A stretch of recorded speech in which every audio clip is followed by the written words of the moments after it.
Assalamu Alaikum. We will start here now, or rather we'll continue the early life of Holy Prophet, and we have done in our previous slides.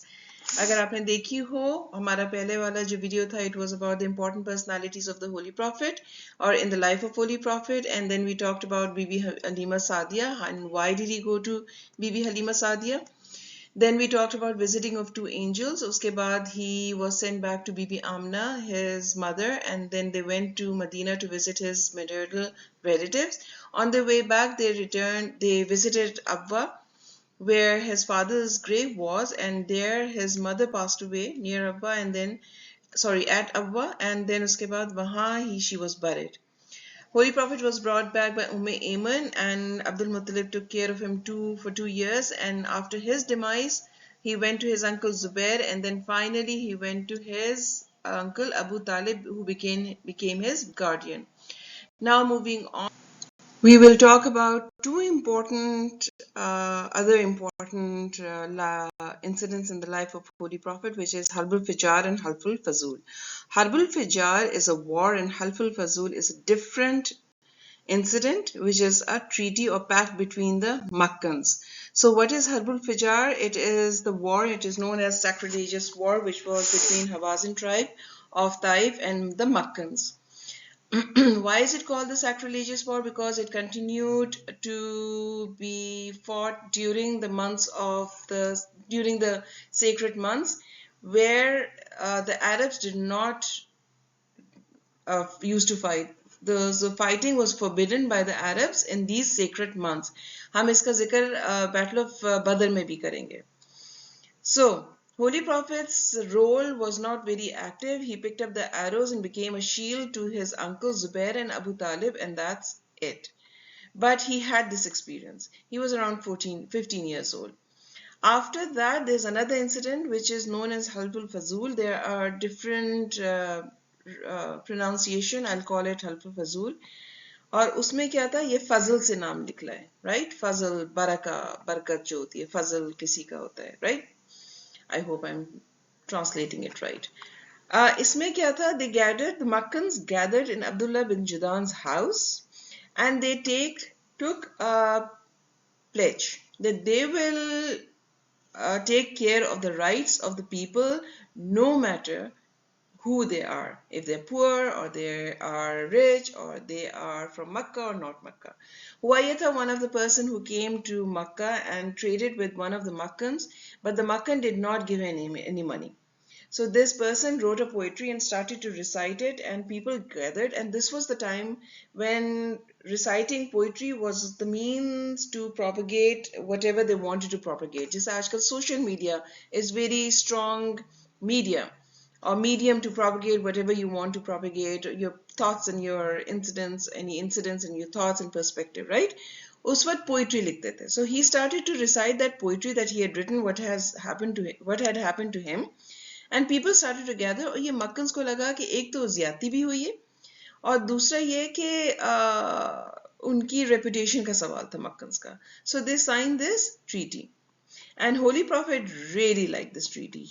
Because it was about the rights of human being, so he was all pro for this treaty. इनका यहाँ quote भी है. If you want to write this down as your quote, that would be great. And then we move on to Hazrat Khadija Razila Ta'ala anhu and her marriage to Holy Prophet. Now, when Holy Prophet started to work as a trader, he became known by his two titles, As-Sadiq and Al-Amin, the truthful and the trustworthy. Hazrat Khadija's father had passed away. She was twice widowed, and she was taking care of her father's business because he had passed away in Harbul Fijar. She wanted to hire someone who would be very trustworthy and truthful, and this reputation reached to her, and she hired Holy Prophet Sallallahu Alaihi Wasallam. And in doing so, she also sent her slave Maysara so that he could keep an eye on Holy Prophet. She was smart, right? She was from Banu Asad, one of the tribes of Quraysh, and we've already told you that Quraysh was not one tribe of Makkah. It was the accumulated title given to the elite tribes of Makkah. Banu Hashim, Banu Abdul Muttalib, Banu Makhzum, Banu Umayyah, and Banu Asad is one of those tribes, right? So what had happened? Now she sent Maysara, and when Maysara came from the trade journey with Holy Prophet, the profits were doubled by Holy Prophet. Next, क्या हुआ था कि Maysara had seen how he had dealt with the customers, and he was all praise for Holy Prophet. Some narration also says that Hazrat Khatija Razila Ta'ala Anhu had noticed some signs, special signs in Holy Prophet Sallallahu Alaihi Wasallam. Maysara had also seen some signs, and he knew that this is either the last prophet because one of the monk had told him, or there are another narrations when he sees that he was of high quality, or rather he had a really good personality. So what had happened is that, impressed, Hazrat Khatija Razila Ta'ala Anha decided to propose him. How did she do? She did it through her friend Nufesa. Nafisa bhi naam aata hai, Nufesa bhi naam aata hai, whatever you want to write. So she went to talk to her Holy Prophet, asked him why didn't he marry till now, and Holy Prophet had expressed that, well, he didn't think that anybody would be interested in him because he was not one of the wealthy people of Makkah. On that, Nufesa said that she might be able to talk to Khadija Razila Ta'ala Anhu, and then this was consulted by Holy Prophet with his uncles Abu Talib and Hazrat Hamza as well. I have not written the name of Hazrat Hamza, but you should write the name of Hazrat Hamza as well. Also, narration says that Hazrat Hamza was the one who went with the proposal of Holy Prophet, and Abu Talib was the one who performed the nikah. At the time of marriage, Holy Prophet was 25 years old, whereas Hazrat Khatija Razila Ta'ala Anhu was 40 years old. And in this aftermath, in this incident, will be that this was the first time he lived he had the experience of his first family life. And this is the first time that he is not only happy, but he's financially independent as well, because Hazrat Khatija has given her full wealth to him. On top of it, what had happened is that she also encouraged him when he used to go for meditation. So because of these factors, his visit to Cave Hira was more frequent. Right? Now we come to arbitration. What is arbitration? Fixing of the black stone. When we talk about this incident, we talk about, first of all, we look into the background. So the flood and the time had its impact on Kaaba, and Kaaba had grown weak. So it was now the time to rebuild the Kaaba. Quraysh collected money, and something to note here is they collected only the money earned from halal means. That means they had the concept of halal and haram. It's just they chose not to be very careful about it. So the whole process went very well. Bakum was one of the masons that they had hired to help them out, and everyone participated in building the Kaaba. Kaaba is a size of a kind of room, so everybody could participate. But when it came to fix the black stone, because black stone is the size of probably a football, everybody wanted to do this honor themselves. And if you remember the conditions of Arabia before the advent of Islam, honor of their tribe mattered a lot.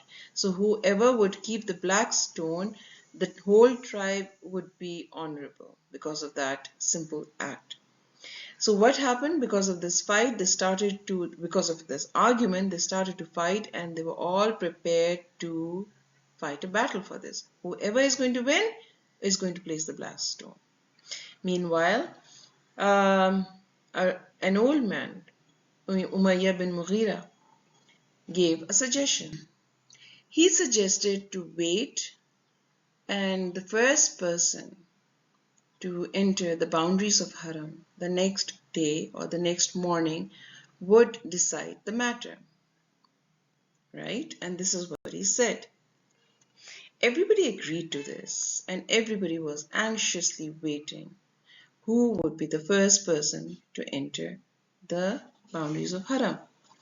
And as it goes, that it was Holy Prophet Sallallahu Alaihi Wasallam. Everyone was very happy to see him because they trusted him and they trusted his wisdom as well. What did he do? He put the black stone inside a cloak. He asked the chiefs to hold the edges of the cloak, not the four corners of the cloak, but the edges of the cloak. So many chiefs could hold the edges of the cloak. He asked them to take it near the Kaaba, and then when it went near the Kaaba, he placed the black stone himself. So the very last thing that he did was just to place the black stone. The rest of the chiefs could participate in this way. So what happened? Because of this, a bloodshed was avoided. Because of Holy Prophet's wisdom. So arbitration was basically very successful. So when you talk about the early life of Holy Prophet till the experience of the first revelation, the conclusion of the hour or the aftermath will be that on one of the last nights of Ramadan, Holy Prophet was around 40 years of age and was meditating in the cave of Hira. He received his first revelation. That is the first 5 verses of Surah Alaq. And this was the beginning of his prophethood, and that is it. So I hope this was a learning experience for you. You could learn some good points from this lecture, and you can get some points from the notes as well. They're all there. We will inshallah join you with the Prophet's first experience of his revelation in next lecture. Till then, please take care of yourself and do like and subscribe. Thank you and Jazakallah khair.